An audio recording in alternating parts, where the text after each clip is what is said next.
Le démarrage du moteur, vous allez voir, c'est pas bien compliqué. La première chose à faire, on a bien sûr la radiocommande, c'est de mettre les gaz au plein gaz. On aura au préalable ouvert la vis de richesse d'au moins 1 tour et demi à 2 tours, si le moteur n'était pas réglé avant. Lorsqu'on met plein gaz, on peut voir que le carburateur ici est ouvert en grand. À ce moment-là, on prend son bâton de démarrage, c'est très important. On met le doigt au niveau du carburateur et on va pomper un premier tour. On voit que le carburant est arrivé dans la durite, d'où l'intérêt d'avoir des durites transparentes. Les durites de couleur c'est joli, mais on ne voit pas trop ce qui se passe. Donc premier tour, deuxième tour, troisième tour. Là, le carburant a été appelé dans le moteur. Ensuite, il ne faut pas oublier, beaucoup de gens oublient de brasser, c'est-à-dire de tourner au moins 3 tours l'hélice vivement, de façon à bien répartir le carburant dans le moteur. Ça lubrifie, ça fait un bon mélange comburé, ça permet d'avoir un bon démarrage.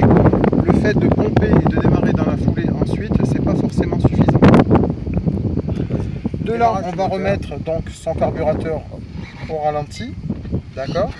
Maintenant que le moteur a été, donc le plein a été fait, que le carburant a été appelé et ensuite que le moteur a été brassé, on peut faire le démarrage du moteur. Donc on va brancher le chauffe-bougie sur le moteur. Voilà. Ensuite on vérifie que la radio soit bien au ralenti, bien sûr. On vérifie aussi que le carburateur soit bien en position ralenti.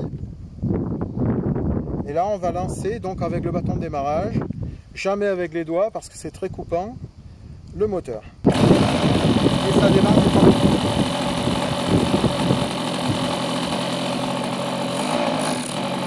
Alors là, le moteur a démarré à l'envers, ça arrive souvent avec les 46 AX.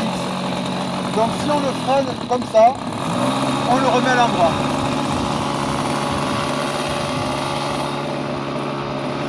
On prend la radio.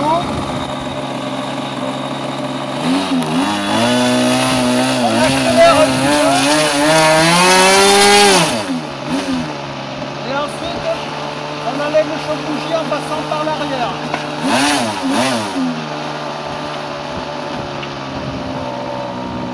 Si on veut arrêter son moteur ensuite, pour faire autre chose, on peut l'arrêter soit en baissant le trim de ralenti. Imaginons que le moteur ne s'arrête pas avec votre trim de ralenti. Il y a une solution d'urgence qui consiste à jeter dans l'hélice un chiffon.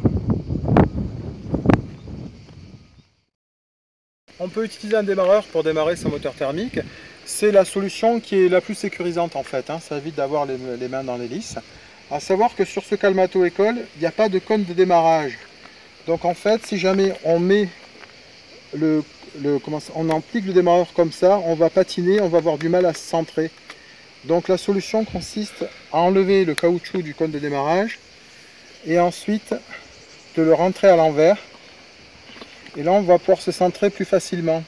Et on aura un entraînement qui ne sera pas parfait, on voit que ça a déjà été utilisé, mais ça va fonctionner.